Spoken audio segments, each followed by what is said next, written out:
Hello public, મયુર વ્લોગ્સની અંદર આપ સૌનું સ્વાગત છે। આજે 15મી ઓગસ્ટ 2024 એટલે કે સ્વતંત્રતા દિવસ। આપણે દર વર્ષે સ્વતંત્રતા દિવસની ખૂબ જ ધામધૂમથી ઉજવણી કરતા હોઈએ છીએ। આ વર્ષે પણ 2024નો સ્વતંત્રતા દિવસની ઉજવણી જોવા માટે વિડીયોમાં છેલ્લે સુધી બન્યા રહેજો।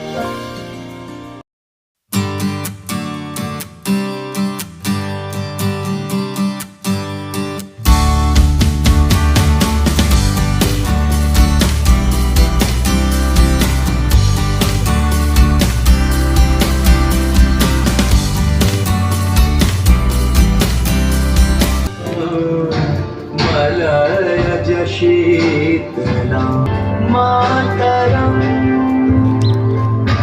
वंदे मातरम।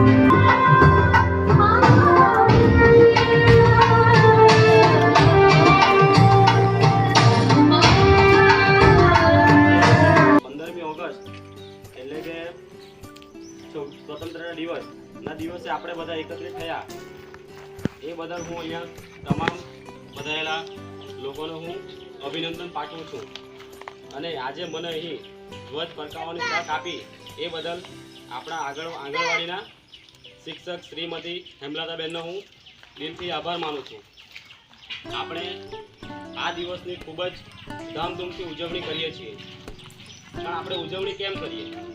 આ દિવસની આપણે અનેક કૃતિઓ કરીએ, દેશભક્તિ ગીતો ગાઈએ, દેશભક્તિ નાટકો કરીએ, એવી અનેક કૃતિઓ કરીને આપણે અહીંયા આ દિવસને ઉજવતા હોઈએ છીએ। પણ આપણે આ દિવસને કેમ ઉજવીએ, આપણે આને સ્વતંત્રતા દિવસ કેમ કહીએ તે તમને હું જણાવું। 1947 પહેલા આપણો દેશ અંગ્રેજોના શાસન હેઠળ ચાલતો હતો, એટલે કે અંગ્રેજોની ગુલામીમાં જીવતો હતો। એટલે 1947માં આ દિવસે એટલે કે 15મી ઓગસ્ટના દિવસે આપણો દેશ અંગ્રેજોથી આઝાદ થયો।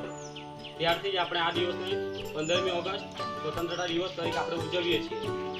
અને આ દિવસે તે સમયના ભારત દેશના પ્રથમ વડાપ્રધાન શ્રી પંડિત જવાહરલાલ નહેરુએ લાલ કિલ્લા પરથી પ્રથમવાર ઝંડો ફરકાવ્યો હતો। આજે પણ આજની તારીખમાં પણ આપણા વડાપ્રધાન શ્રી લાલ કિલ્લા પરથી ધ્વજ ફરકાવે છે। આપણને આ આઝાદી તો મળી, પણ આઝાદી પાછળ કેટલાક વીરોએ બલિદાન પણ આપ્યું છે। તો એવા વીરોને પણ આજે આપણે વંદન કરવાની જરૂર છે। તો એવા વીરોને પણ આપણે વંદન કરીએ કે જેઓ પોતાના જીવનની ચિંતા કર્યા વિના એ લોકોએ આપણને સ્વતંત્ર ભારતમાં જીવવાની શ્વાસ લેવાની એક તક આપી। અને એની સાથે સાથે આપણા દેશના વીરોને પણ વીર સૈનિકોને પણ આપણે વંદન કરીએ કે જેઓ રાત દિવસ એક કરીને સરહદ પર ઊભા રહે છે અને ભારત માતાની અને આપણા દેશની રક્ષા કરે છે, કે જેથી આવા અંગ્રેજોની જેમ ફરી પાછા કોઈ ગુલામીમાં આપણે ના આવી જઈએ। તો અહીં આ સ્વતંત્રતા દિવસ 15મી ઓગસ્ટના દિવસે આપણે એવા વીર જવાનો અને એવા બલિદાન આપનાર મહાનુભાવોને આપણે વંદન કરીએ અને એમની શ્રદ્ધાંજલિ આપી હું મારું વક્તવ્ય વિરવું છું। વંદે વંદે ભારત માતા કી।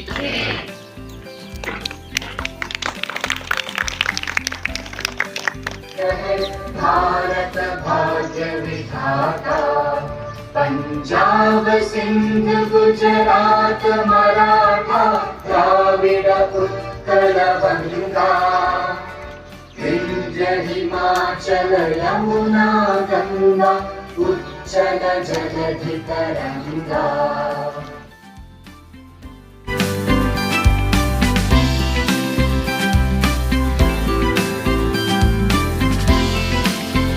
વિડીયોને લાઈક કરો, શેર કરો અને કોમેન્ટ કરો અને ચેનલને સબસ્ક્રાઈબ કરવાનું ના ભૂલ। આજનો મારો વ્લોગ જોવા માટે આપ સૌ મિત્રોનો ખૂબ ખૂબ આભાર।